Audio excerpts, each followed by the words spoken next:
दोस्तों, एक बार फिर से स्वागत है आपका आरंभ स्टडी पॉइंट में। आज हम पढ़ने वाले हैं क्लास 8 हिस्ट्री का यह 12वां पाठ, राष्ट्रीय आंदोलन 1885 से 1947 तक। हमने इसके बारे में पहले पार्ट में बहुत कुछ जानकारी ले ली है।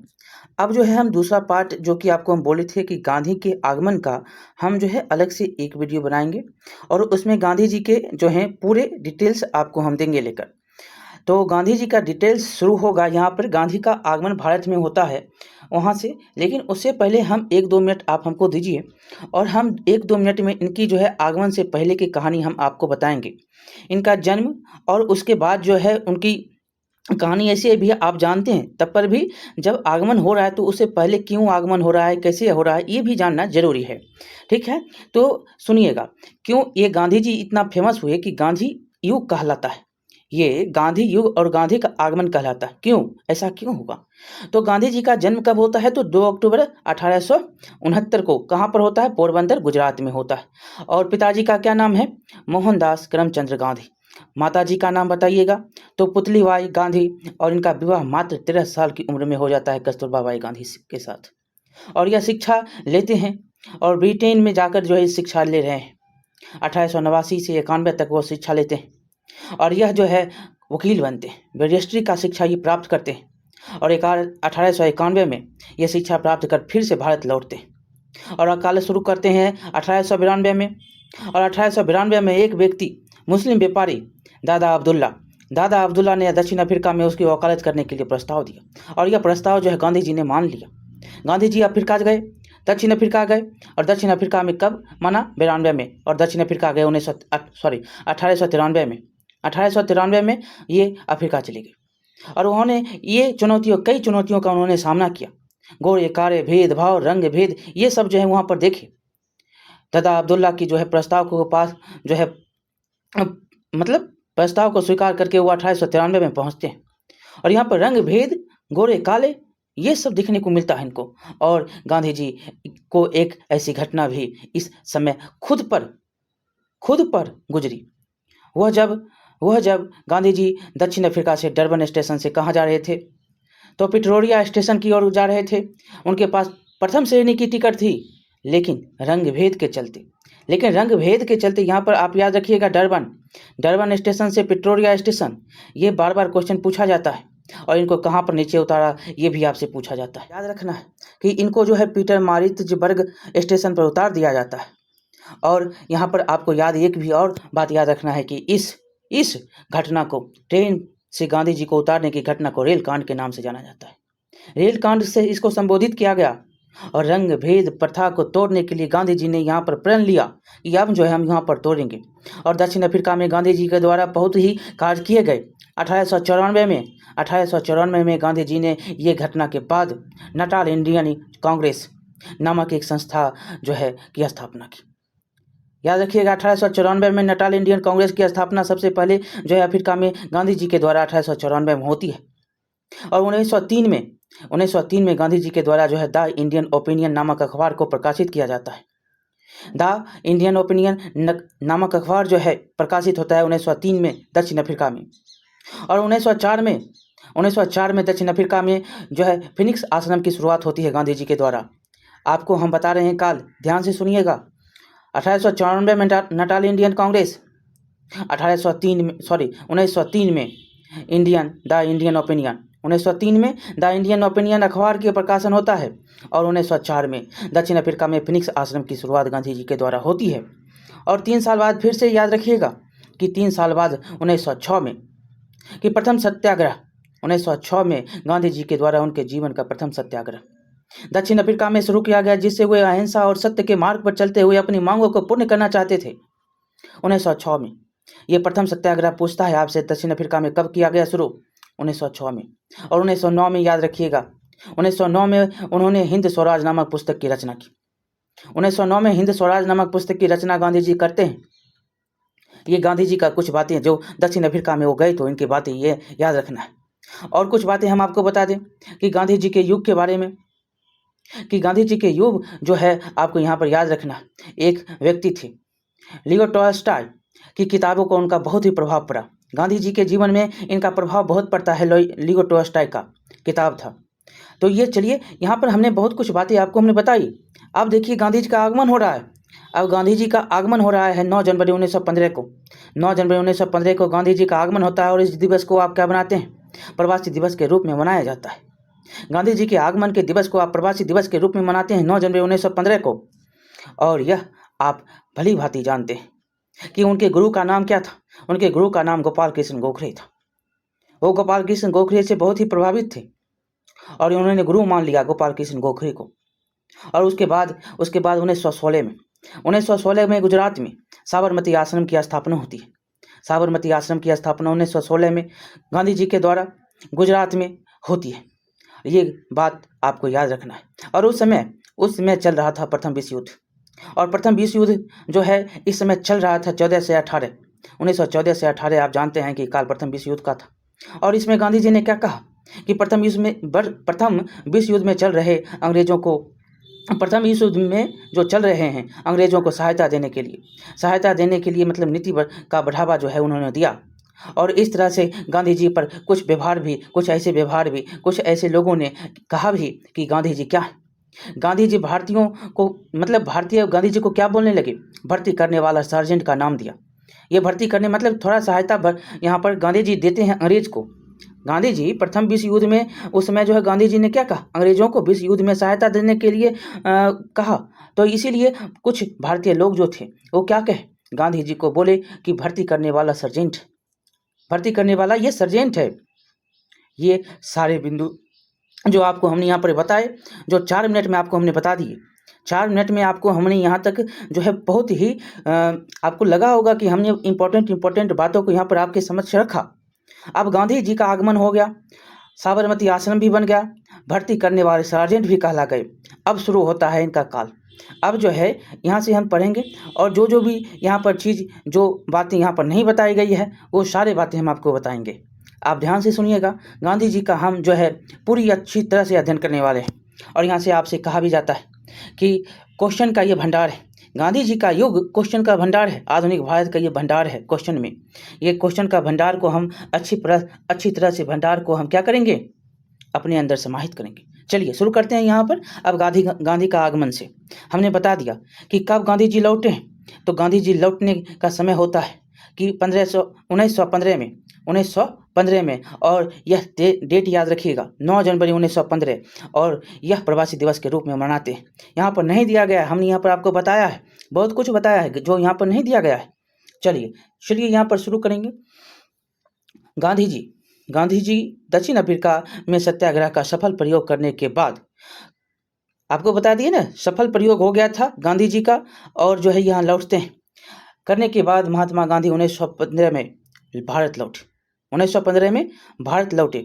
गांधी जी ने अंग्रेजों की नस्ल भेदी नीति के खिलाफ अहिंसक आंदोलन चलाकर दक्षिण अफ्रीका के लोगों के हक की लड़ाई लड़ी थी।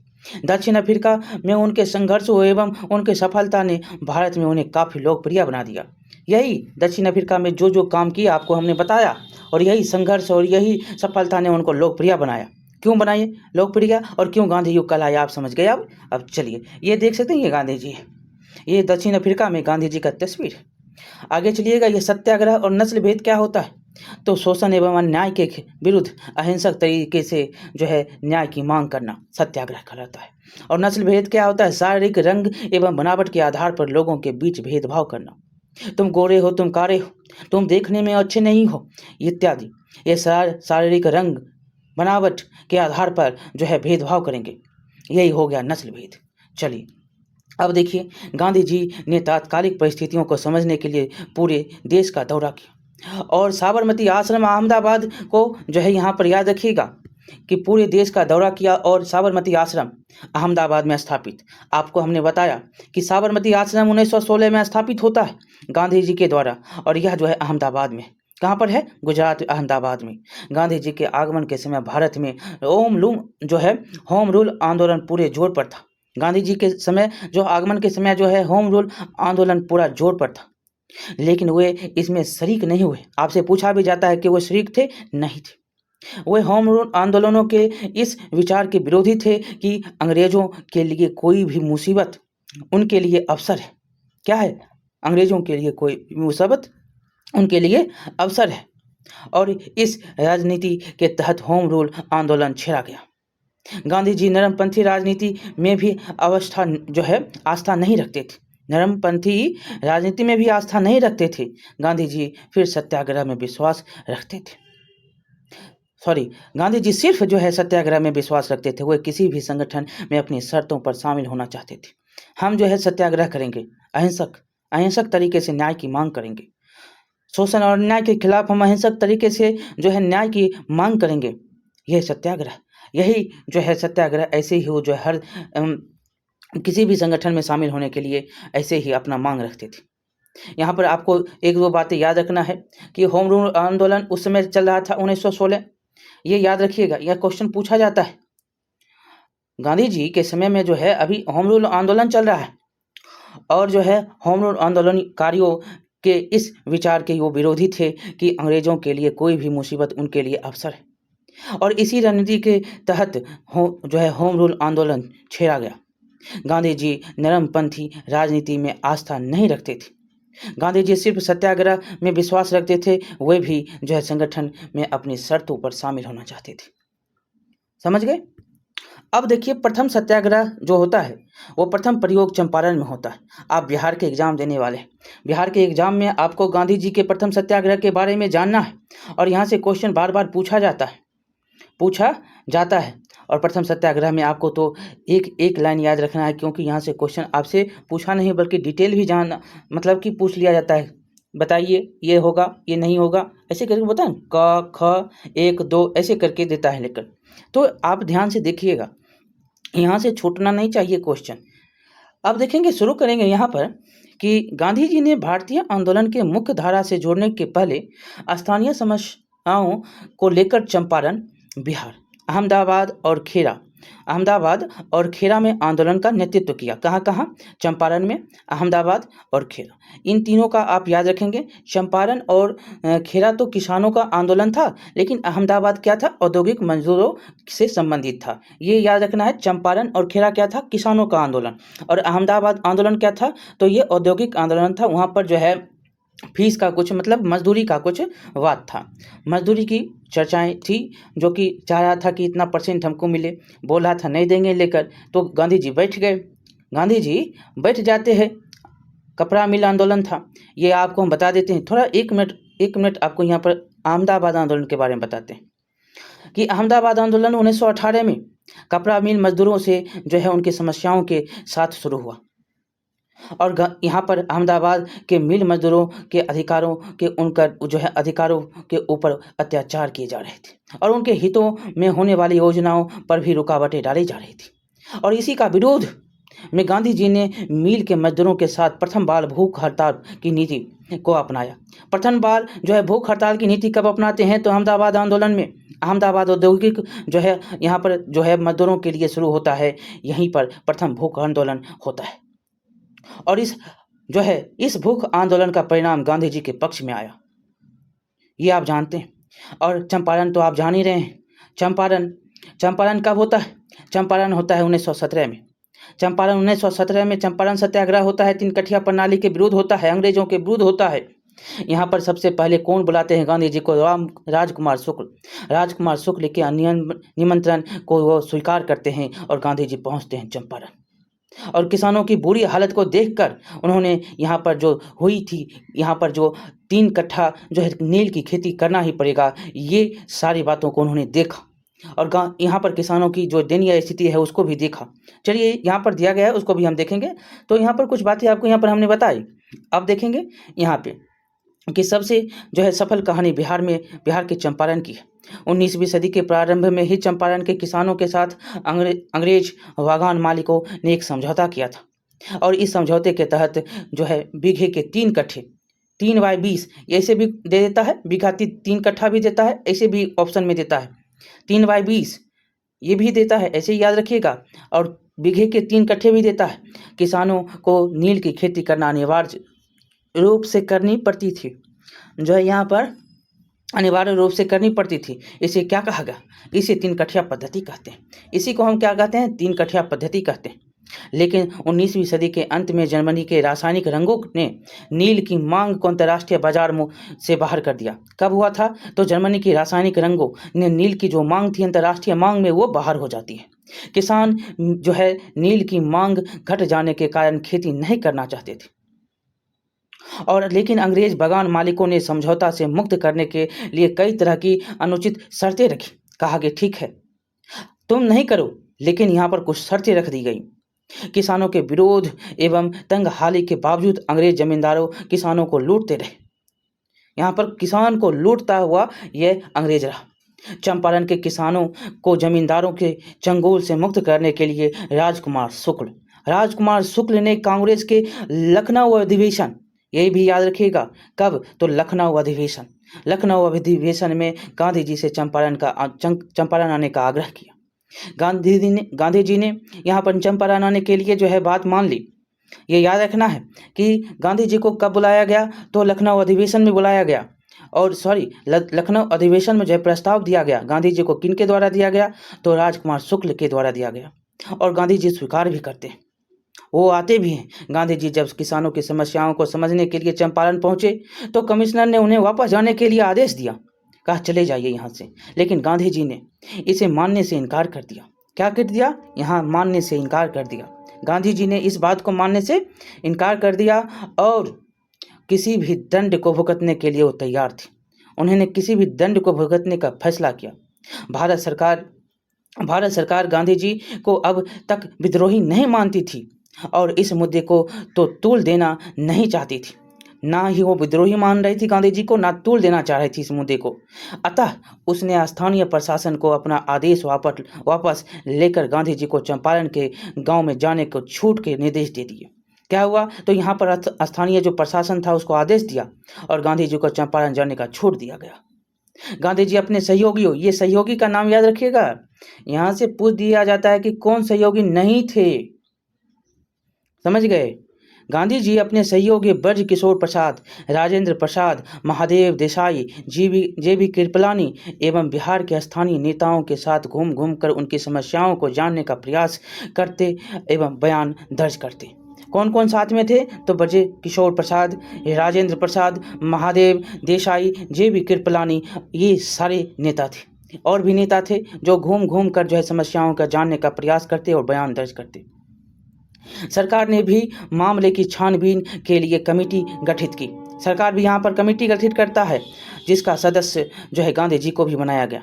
और इसके सदस्य कौन बनते हैं? गांधी जी भी बनते हैं, या ये जो है याद रखना है आपको, गांधी जी इसके भी सदस्य बनते हैं। एक कमेटी बनती है और गांधी जी आयोग को समझाने में सफल रहे और ये 3 कठिया व्यवस्था समाप्त हो गई तथा बागान मालिकों द्वारा अवैध रूप से असोली रकम की जाए, इसके मतलब अवैध रूप से असोली रकम वापस की जाए, जो अवैध रूप से असोली गई रकम है उसको वापस की जाए। बागान मालिक 25% रकम वापस करने पर सहमत हुआ। कितना प्रतिशत जो है रकम वापस करने के लिए सहमत हुआ? तो ये 25% जो है यह रकम वापस करने के लिए सहमत हो जाता है। गांधी जी मान गए क्योंकि इनकी नज़र में यह भी बागान मालिकों के लिए बहुत ही बेइज्जती थी। यहाँ पर क्या हुआ? गांधी जी मान गए कि यह जो है बागान मालिकों के लिए बेइज्जती है। शर्मिंदगी से 1 दशक के अंदर ही बागान मालिक चंपारण छोड़कर चले गए और यहाँ पर बागान मालिक जो अंग्रेज था वो क्या हुआ? छोड़ के चला गया। यहाँ पर छोड़कर चला जाता है। हम यहाँ पर 1-2 बात और बताएंगे आपको, जरा ध्यान से सुनिएगा कि यहाँ पर बताया गया है कि एक कमेटी बनाया गया। कमेटी का क्या नाम था? कमेटी का नाम क्या है? तो कमेटी का नाम है एग्रेरियन कमेटी। एग्रेरियन कमेटी जो कि इसके सदस्य कौन थे? गांधी जी भी थे। और इसकी जो है अनुशंसा कब आती है? अनुशंसा पर 4 मार्च 1918 को चंपारण अधिनियम पारित होता है। 4 मार्च 1918 को चंपारण अधिनियम पारित होता है, यहाँ पर याद रखना है। और यह जो व्यवस्था अंत होता है 25% रकम जो है वापस करने की बात मानता है ये, ठीक है। यहाँ पर आपको एग्रेरियन कमेटी याद रखना है। कमेटी का नाम हमने बता दिया। चलिए यहाँ पर अब पढ़ेंगे जो चंपारण की सफलता के बाद अहमदाबाद के मिलों को मजदूरों की जो है मांग थी वो यहाँ पर चंपारण की सफलता के बाद अहमदाबाद के मजदूरों ने भी मदद मांगी। यहाँ पर हमने 1917 की बात अभी की। अब 1918 में आइएगा। हमने कुछ बातें पहले भी अहमदाबाद मिल के मज़दूरों के बातें में हमने कर दी है। हमने बातें यहाँ पर की थी अहमदाबाद मिल जो है मिल मज़दूर की, जो 1918 में शुरू होती है। कपड़ा मिल मज़दूर है ये। और ये यहाँ पर आगे हम चलेंगे, एक एक बातों को यहाँ पर हम समझेंगे। हमने पहले भी आपको बता दिया है कि भूख हड़ताल होता है यहाँ पे। देखिएगा कि वे विश्व युद्ध के कारण बढ़ती महंगाई को लेकर वेतन वृद्धि की मांग कर रहे थे, लेकिन मिल मालिक जो है मजदूरों की मांगों पर ध्यान नहीं दे रहे थे। गांधी जी ने शांतिपूर्ण हड़ताल का सुझाव दिया। गांधी जी ने क्या कहा? शांतिपूर्ण, शांति शांति शांति, यहाँ पर शांति, सत्याग्रह। उन्होंने यहाँ पर शांतिपूर्ण जो है सुझाव देते हैं हड़ताल करने का, लेकिन बगैर वेतन के मजदूर लंबे समय तक हड़ताल नहीं कर सकते थे। इस परिस्थिति में गांधी जी ने स्वयं भूख हड़ताल पर बैठने का निर्णय लिया। और गांधी जी भी भूख हड़ताल से घबराकर जो है गांधी जी की भूख हड़ताल से घबराकर मिल मालिकों ने मजदूरों का वेतन बढ़ाने का निर्णय लिया। यहाँ पर मिल मालिक जो है वेतन बढ़ाता है, यहाँ पर मिल मालिक झुकता है। ये भी जो है गांधी जी की जीत थी। और गांधी जी ने भारतीय राष्ट्रवादियों को सत्याग्रह का शस्त्र दिया। क्या दिया? यही सत्याग्रह, अहिंसा, अहिंसा परमो धर्म।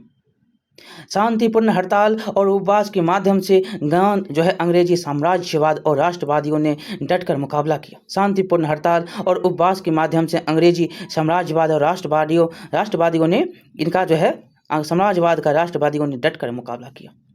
यहाँ पर एक बात और है, यहाँ पर ध्यान से देखिएगा कि मोतिहारी में अपने प्रवेश पर कमिश्नर जो है द्वारा पाबंदी लगाए जाने पर सरकारी जो है आदेश के ऊपर मोतिहारी के जिलाधिकारी को 6 अप्रैल 1917 को गांधी जी ने अपने पत्र में स्पष्ट शब्दों में कहा कि सार्वजनिक हित और जिम्मेदारी की भावना में विश्वास रखते हुए उनके लिए चंपारण जिला छोड़ना संभव नहीं है और सरकारी आदेश के उल्लंघन के लिए सरकार उन्हें जो भी सजा देगी उसे मानने के लिए वो सहर्ष तैयार है। यह कब देता है मोतिहारी के जिलाधिकारी? 6 अप्रैल 1917 को गांधी जी को जो है यहाँ पर क्या कहते हैं, यहाँ पर ध्यान से समझिएगा कि गांधी जी को मोतिहारी में प्रवेश पर जो है जो कमिश्नर था द्वारा पाबंदी लगाया गया और संबंध या इसके संबंध में संबंधी जाने जो भी अधिकारी हैं उन्होंने क्या कहा, यहाँ पर नहीं आइएगा। और गांधी जी के द्वारा जो है ये जो कमिश्नर के द्वारा पाबंदी लगाए जाने संबंधी सरकारी आदेश के उत्तर में उन्होंने क्या कहा? उत्तर में उन्होंने कहा मोतिहारी जिला के जिलाधिकारी को 6 अप्रैल 1917 को कि गांधी जी ने अपने पत्र में स्पष्ट रूप से कहा कि सार्वजनिक हित और जिम्मेदारी की भावना में विश्वास रखते हुए उनके लिए चंपारण जिला छोड़ना संभव नहीं है और सरकारी आदेश के उल्लंघन के लिए सरकार उन्हें जो भी सजा देगी उसे मानने के लिए वो तैयार है, सहर्ष तैयार हैं। याद रखिएगा, यहाँ से क्वेश्चन पूछा जाता है। यहाँ पर एक बात और हम आपको बता दें कि गांधी जी को इसी समय में जो है जान से मारने की भी कोशिश की गई थी, लेकिन एक व्यक्ति था बत्तख मियाँ ने उनकी जान बचाई थी। बत्तख मियाँ का क्वेश्चन जो है बीपीएससी के द्वारा पूछा गया है कि किसने गांधी जी को चंपारण सत्याग्रह के दौरान जो है बचाया था, तो ये बत्तख मियाँ थे। याद रखिएगा। अब जो है हम यहाँ पर पढ़ने वाले हैं रॉलेट सत्याग्रह, जो कि रॉलेट एक्ट के नाम से भी जानते हैं इसको। ये बहुत बार क्वेश्चन आपसे पूछा भी जाता है और यह आपके लिए इम्पोर्टेंट भी है।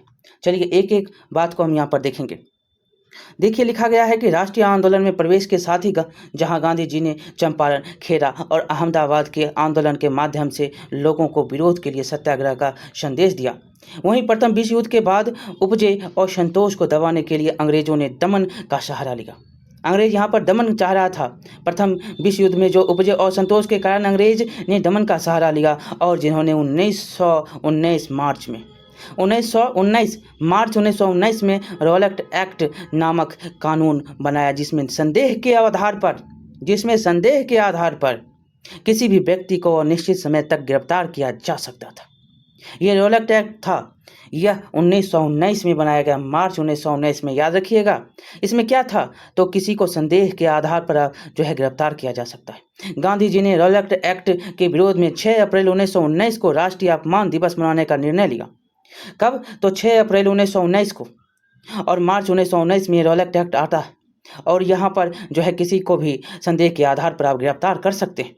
तो इसके विरोध में गांधी जी ने क्या किया, तो इसके विरोध में 6 अप्रैल 1919 को राष्ट्रीय अपमान राष्ट्रीय अपमान दिवस मनाने का गांधी जी निर्णय लेते हैं और राष्ट्रीय व्यापी विरोध प्रदर्शन शुरू हो जाते हैं। और इसी क्रम में पंजाब के दो नेता सैफुद्दीन किचलू, ये दोनों नेता का याद नाम रखिएगा, सैफुद्दीन किचलू और सत्यपाल को गिरफ्तार किया गया। और इसी समय दो नेता सैफुद्दीन किचलू और सत्यपाल को गिरफ्तार कर लेता है।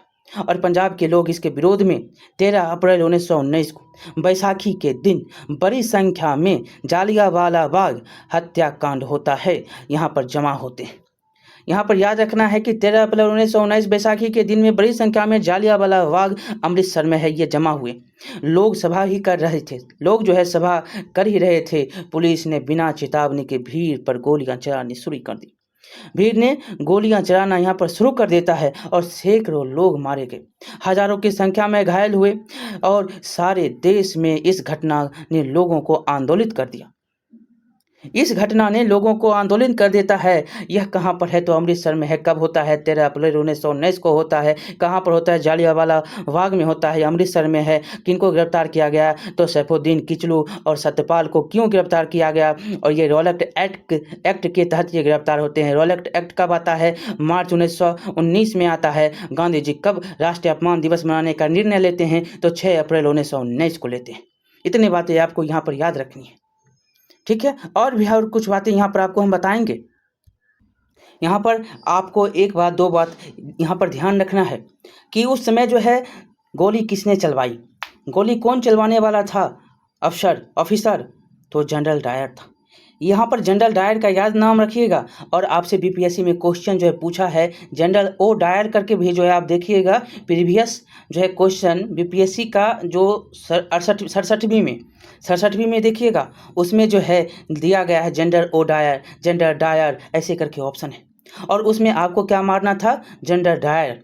बहुत से लोगों को हमने देखा कि जनरल ओ डायर मार के आ गए, ये गलत आंसर है, ठीक है। तो किसने चलवाई गोली? तो जनरल डायर ने। यहाँ पर कितने लोग मरे? 400 अधिक लोगों की मृत्यु हो गई, 1000 से ज़्यादा लोग घायल हो गए। यहीं पर आपको याद रखना है कि लोग यहाँ पर बच्चे लाश अभी भी आप जाइएगा तो यहाँ पर निशान दिखते हैं, अभी भी आपको यहाँ पर निशान दिखते हैं। यहाँ पर आपको गोली के निशान दिखाए गए, मतलब कि गोली के निशान आपको वहाँ पर दिखते हैं, ये बात याद रखना। और हम अब आगे बढ़ेंगे, ठीक है। चलिए, यहाँ पर जो बातें थी आपको हमने यहाँ पर बता दी। जलियांवाला बाग हत्याकांड के बारे में खास करके जनरल डायर का याद नाम रखिए। 13 अप्रैल 1919 को बैसाखी याद रखिए, अमृतसर याद रखिए, और सतपाल और किचलू को याद रखिए। और यहाँ पर क्यों हुआ? तो 1919 में रॉलेट एक्ट और 6 अप्रैल 1919 को राष्ट्रीय अपमान दिवस गांधी जी। इतना बात आपको इसमें याद रखना है। हम देखेंगे यहाँ पर खिलाफत और असहयोग। प्रथम विश्व युद्ध में पराजय के बाद तुर्की के खलीफा को पद से हटा दिया गया। यहाँ पर खलीफा क्या होता था? तो उस समय तुर्की के खलीफा को विश्व के मुस्लिम का गुरु माना जाता था। मुस्लिमों का गुरु माना जाता था खलीफा को, मतलब तुर्की के खलीफा को सारे विश्व के मुस्लिमों का गुरु माना जाता था, ये याद रखिएगा। और दुनिया के अन्य हिस्सों के मुसलमानों की तरह भारतीय मुसलमान भी थे, उन्होंने भी क्या किया? ओटोमन साम्राज्य के पवित्र इस्लामिक स्थलों पर खलीफा का नियंत्रण ही देखना चाहते थे। हमने बताया कि जो तुर्की के खलीफा को सारे विश्व के मुस्लिमों का गुरु माना जाता था, और यह जब हट गया, अब यहाँ पर ये पद ही हटा दिया गया, तो ये सारे के सारे विश्व में जो लोग हैं मुस्लिम समुदाय के, वो तो भड़केंगे ही। और ये भड़के ये चाहते थे कि ओटोमन साम्राज्य के पवित्र इस्लामिक स्थल पर खलीफा का नियंत्रण बना रहे। और इसमें भारतीय मुसलमानों ने मोहम्मद अली और शौकत अली, दोनों भाई थे, अली बंधु के नाम से भी इसको जाना जाता है। मोहम्मद अली, शौकत अली, ये भारतीय मुसलमान जो कि मोहम्मद अली और शौकत अली के नेतृत्व में अंग्रेजों की वादा खिलाफी के खिलाफत आंदोलन की शुरुआत होती है। अंग्रेजों के वादा खिलाफी के खिलाफ यहाँ पर खिलाफत आंदोलन शुरू हो जाता है। और यह कब से कब होता है? तो 1919 से 1922 तक। गांधी जी ने इसे हिंदू मुस्लिम एकता के अवसर के रूप में देखा। ये खिलाफत आंदोलन को गांधी जी समझते हैं कि हिंदू और मुस्लिम का एकता इसमें जो है हो सकता है, क्योंकि उधर जलियांवाला बाग हत्याकांड और इधर जो है खिलाफत आंदोलन के मामले हुए। दोनों याद रखेंगे, दोनों 1919 है। जलियांवाला बाग हत्याकांड 13 अप्रैल 1919 को है, तो वहीं पर यह खिलाफत आंदोलन 1919 को। तो ये अत्याचार के विरुद्ध असहयोग आंदोलन चलाकर स्वराज की मांग का आह्वान किया। और इसके बाद क्या होता है, तो यहाँ पर गांधी जी दोनों को देखते हैं कि ये हिंदू मुस्लिम एकता के अवसर के रूप में देखते हैं। यहाँ पर जलियांवाला बाग हत्याकांड और खिलाफत के मामले में हुए अत्याचार के विरुद्ध असहयोग आंदोलन चलाकर स्वराज की मांग का आह्वान करते हैं। और इसके बाद असहयोग आंदोलन चलता है। आपसे क्वेश्चन भी पूछा जाता है कि किसके बाद असहयोग आंदोलन चला, तो यही खिलाफत और जलियांवाला बाग। यहाँ पर दो दो घटनाएं हो जाती है, तो यहाँ पर असहयोग आंदोलन जो है गांधी जी चलाते हैं, आह्वान करते हैं। यहाँ पर खलीफा तो आपको हमने बता ही दिया कि मुसलमानों का धार्मिक और राजनीतिक रूप से प्रधान व्यक्ति होता था ये खलीफा। अब देखिए यहाँ पर गांधी जी का असहयोग आंदोलन। असहयोग आंदोलन जो है आपको समझना है, और क्यों हुआ तो आपको बता दिए कि यहाँ पर जलियांवाला बाग और खिलाफत दोनों के बाद जो है यहाँ पर क्या हो रही थी। यहाँ पर अत्याचार के विरुद्ध जो है गांधी जी असहयोग आंदोलन शुरू करते हैं, आह्वान करते हैं। अब 1920 की घटना आप शुरू होती है अगस्त 1920 में। अगस्त 1920 को गांधी जी के नेतृत्व में असहयोग आंदोलन चलाने का निर्णय लिया गया। अगस्त 1920 को असहयोग आंदोलन के दरमियान सरकारी पदवियों को छोड़ने का निर्णय लिया गया। यहाँ पर क्या किया गया, तो आप सरकारी पद छोड़ दो। यहाँ पर सरकारी पद को छोड़ने का निर्णय लिया गया, तो रविन्द्रनाथ टैगोर ने राज नाइट एवं महात्मा गांधी ने केसर-ए-हिंद की उपाधि त्याग दी। केसर-ए-हिंद और जो है नाइट की उपाधि त्याग दी गई। नाइट की उपाधि जो है टैगोर को दिया गया था, और केसर-ए-हिंद की उपाधि महात्मा गांधी को दिया गया था। ये अंग्रेजों के द्वारा दिया गया। और यहाँ पर आपको याद रखना है कि ये जो है 1920 में अगस्त में, ये पूरा याद रखना है। यहाँ से क्वेश्चन जो है पूछ देता है कि कब शुरू हुआ है, ये बार बार आपसे पूछा जाता है, ठीक है। तो यहाँ पर दो बात हमने जान लिया, कब जो है गांधी जी ने जो है केसर-ए-हिंद की उपाधि त्यागी, और कब जो है नाइट की उपाधि महात्मा टैगोर जो है त्यागते हैं। तो ये त्यागते हैं जब जलियांवाला बाग हत्याकांड होता है, उसके बाद। और सहयोग आंदोलन के ही दरमियान जो है सरकारी पदवियों को छोड़ने का निर्णय लिया गया, और 1920 में, और रविन्द्रनाथ टैगोर और महात्मा गांधी ने यहाँ पर अपनी अपनी जो है, जो कि रविन्द्रनाथ टैगोर का नाइट है, तो महात्मा गांधी का केसर-ए-हिंद है की उपाधि त्याग देते हैं। चुनाव का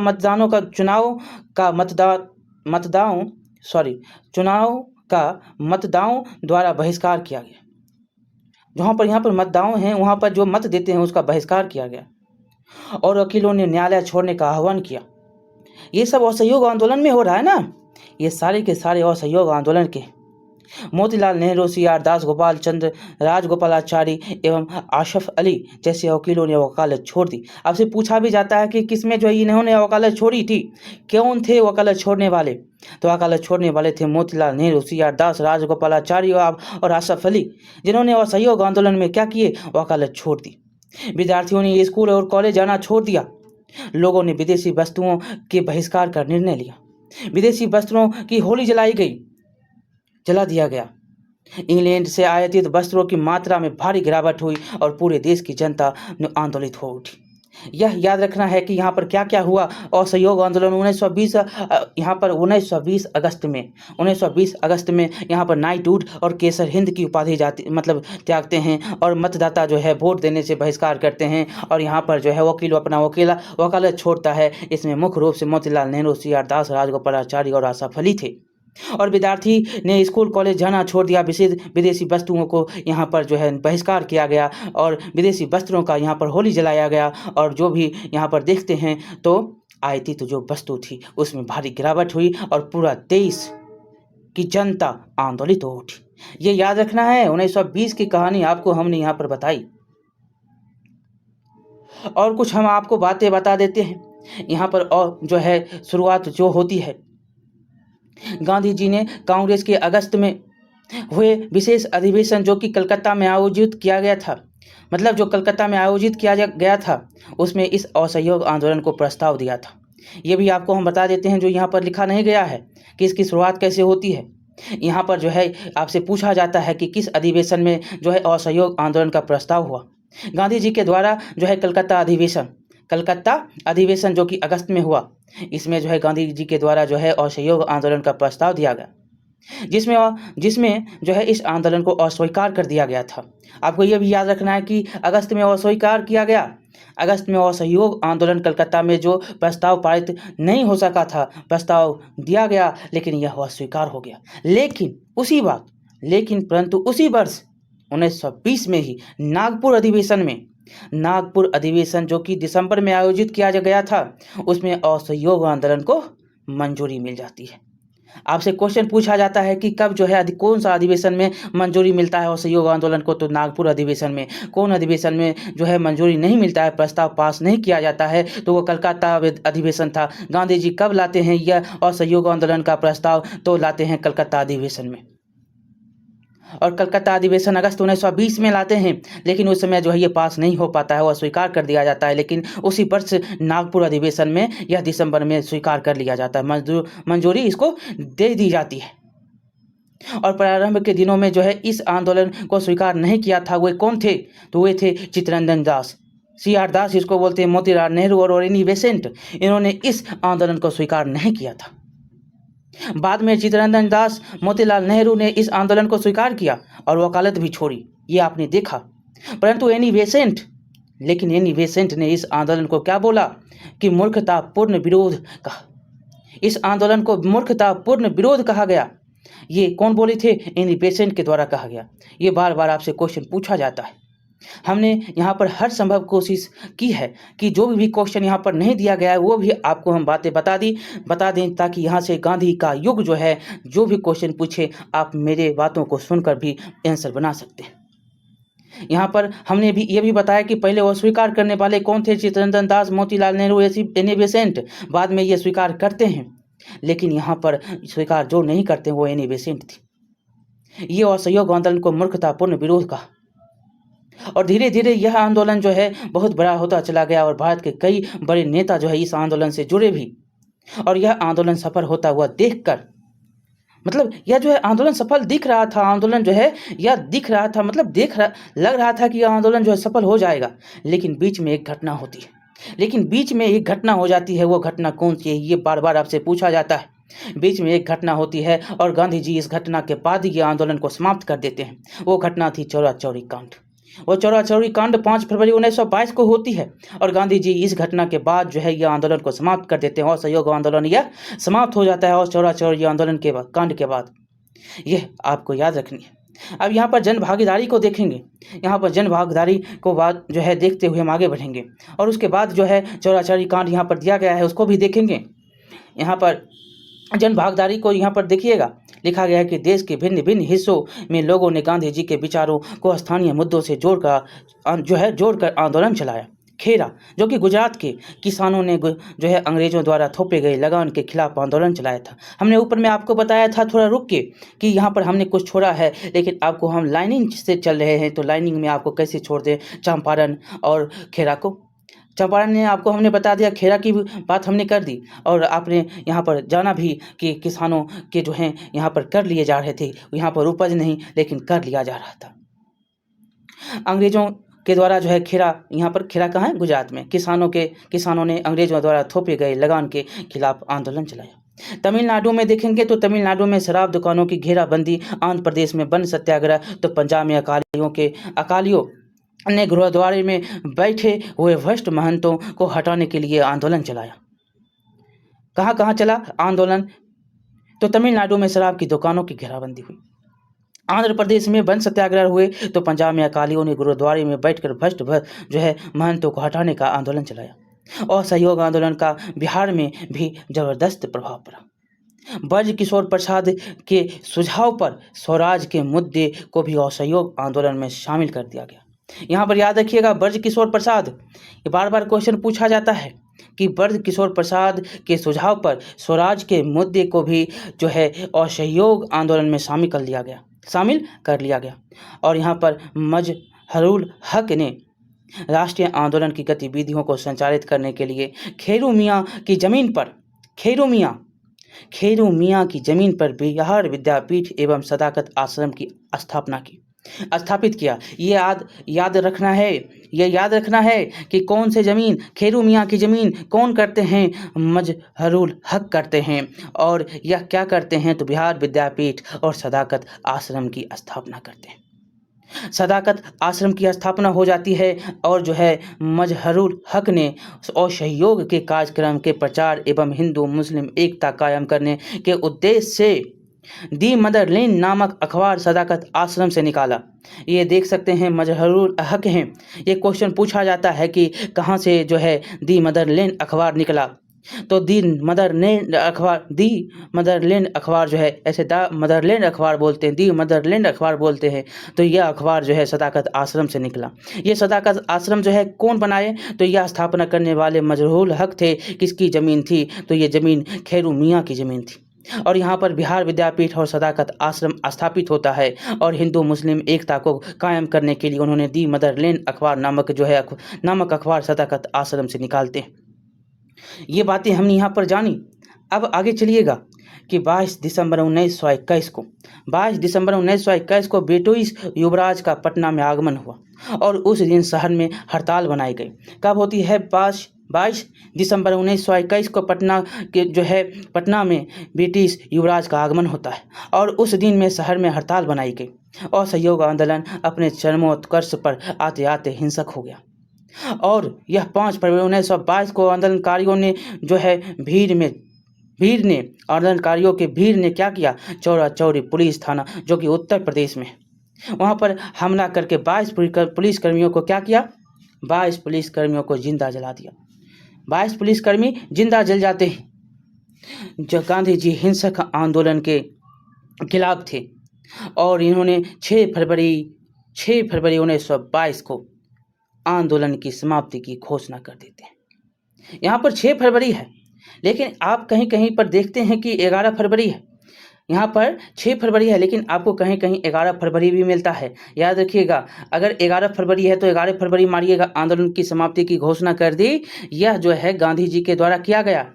लेकिन आपको यहाँ पर याद रखना है कि गांधी जी जो है 11 फरवरी 1922 को इस जो है असहयोग आंदोलन को समाप्त करने की घोषणा कर दी थी 5-6 दिन में। आप बिपिन चंद्रा का बुक पढ़िएगा, उसमें दिया गया है। यहाँ पर 6 फरवरी दिया है, इसलिए थोड़ा डाउट होता है। तो थोड़ा जो जहाँ आपको लग रहा है वहाँ हमको हम बता रहे हैं। यहाँ पर जो है 6 फरवरी को 11 फरवरी भी याद रखिएगा आप, ठीक है। तो किस प्रकार से वह असहयोग आंदोलन की समाप्ति होती है आपने देख लिया। अब जो देखिए झंडा सत्याग्रह, अब झंडा सत्याग्रह शुरू होता है। ये भी क्वेश्चन आपसे पूछा जाता है कि झंडा सत्याग्रह का प्रारंभ 13 अप्रैल 1923 में शुरू हुआ, जब अंग्रेजी प्रशासन ने लोगों को झंडा लेकर चलने से रोक दिया। यहाँ पर झंडा सत्याग्रह शुरू हुआ कि अंग्रेजी प्रशासन ने क्या किया, झंडा लेकर नहीं चलने से रोक दिया गया। 13 अप्रैल 1923 को कांग्रेसियों ने हुक्म मानने से इनकार करते हुए नागपुर में सत्याग्रह करने का निश्चय किया। नागपुर में सत्याग्रह होता है झंडा सत्याग्रह, और न्यायाधीश के मनाही पर भी डीएसपी ने भीड़ पर हमला बोल दिया। डीएसपी ने क्या किया, भीड़ पर हमला बोल देता है। न्यायाधीश की मनाही पर भी डीएसपी यहाँ पर हमला कर देता है और कई लोग गिरफ्तार किए गए। यहाँ पर जमनालाल बजाज कमेटी ने 1 मई 1923 से झंडा सत्याग्रह को जो है सत्याग्रह करने का निश्चय लिया और इस सत्याग्रह में देश के अन्य हिस्सों के साथ साथ बिहार के लोग भी गए। यहाँ पर याद रखना है कि जमनालाल बजाज कमेटी ने 1 मई 1923 को झंडा सत्याग्रह करने का निश्चय लिया और इस सत्याग्रह में देश के अन्य हिस्सों के साथ साथ बिहार के भी लोग गए थे और यह आंदोलन 119 दिनों तक चला। कितना दिन, 119 दिन तक, और 1560 सत्याग्रहियों को सजाएं हुई। 109 दिन चला, 1560 जो है सत्याग्रह को सजा हुई। धीरे धीरे सरकार का रुख नरम हुआ और तिरंगा लेकर चलने की आज्ञा दे दी गई। यहाँ पर तिरंगा लेकर अब चलने की आज्ञा मिल जाती है। यहाँ पर हम कुछ लोगों की बातों को पढ़ेंगे जो कि शहादत हो गए। यहाँ पर शहीद हरदेव ने तिरंगे के सम्मान में शहादत दी। हरदेव जो हैं ये तिरंगे के सम्मान में क्या देते हैं? शहादत देते हैं। इसके बारे में भी हम अब पढ़ेंगे। उसके बाद जो है यहाँ पर देखेंगे बैकुंठ, थोड़ा इसको समाप्त कर लेते हैं या इसको छोड़ देते हैं। ऐसा करते हैं कि इसको पहले कर लेते हैं, उसके बाद जो है हम अगली लड़ाई की तैयारी अगले पार्ट में करेंगे, ठीक है। तो यहाँ पर शहीद हरदेव के तिरंगे के सम्मान में शहादत दी। तो नागपुर झंडा सत्याग्रह में देश के कोने कोने से सत्याग्रही पहुंचने लगे। बिहार से सत्याग्रहियों को भेजने की जिम्मेदारी राजेंद्र बाबू की थी। कौन भेज रहे थे बिहार से सत्याग्रही? तो राजेंद्र बाबू। ये भी क्वेश्चन पूछा गया है। बिहारी सत्याग्रहियों ने जत्थे में एक युवक थे, हरदेव नारायण सिंह। कौन थे? हरदेव नारायण सिंह, जो पटना जिला के अकबरपुर पालीगंज पथ पर अवस्थित गांव तोरनी के रहने वाले थे। याद रखिएगा, इनका गांव भी पूछ लेता है। हरदेव नारायण सिंह कहाँ के? पटना जिला के अकबरपुर पालीगंज पथ पर अवस्थित गांव तोरनी के रहने वाले थे। वही परिवार छोड़कर अपने साथियों अवध बिहारी सिंह, व्यास सिंह, हरदेव सिंह के साथ आदि के साथ नागपुर पहुंचे। कौन कौन साथ में थे? अवध बिहारी सिंह, व्यास सिंह, हरदेव सिंह, इनके साथ वो नागपुर पहुंचते हैं। और यहाँ 18 जून 1923 को इन लोगों को कैद कर लिया गया और 1 वर्ष की सश्रम कारावास की सजा सुनाई गई। काम करते हुए कारावास। खान पान की कठिनाइयों के कारण इनका स्वास्थ्य बिगड़ने लगा। साथ ही सत्याग्रहियों ने ब्रिटिश अधिकारियों से माफ़ी मांगकर जेल से छूटने की सलाह दी, लेकिन इन्होंने माफ़ी मांगने से इनकार कर दिया। इनकी मृत्यु नागपुर जेल में हो गई। ये हरदेव सिंह की क्या होती है? मृत्यु हो जाती है। हरदेव नारायण सिंह की मृत्यु जेल में हो जाती है। और जो है उस समय राजेंद्र बाबू भी उसी जेल में बंद थे और इस समय जो है राजेंद्र बाबू जेल में थे। हरदेव नारायण सिंह का शव राजेंद्र बाबू, सरदार पटेल, चित्तरंजन दास आदि को सौंपा गया। यहाँ पर राजेंद्र बाबू, हरदेव नारायण सिंह का शव किसको सौंपा गया? तो राजेंद्र प्रसाद और सरदार पटेल और चित्तरंजन दास को सौंपा गया। दाह संस्कार सबों ने मिलकर किया। अपने शहीद पुत्र की याद में पिता चंद्रिका सिंह जीवित प्रयत्न तिरंगा अपने कंधे पर ढोते रहे। अपने शहीद पुत्र की जो है याद में पिता चंद्रिका सिंह जीवन पर्यंत तिरंगा अपने कंधे पर ढोते रहे।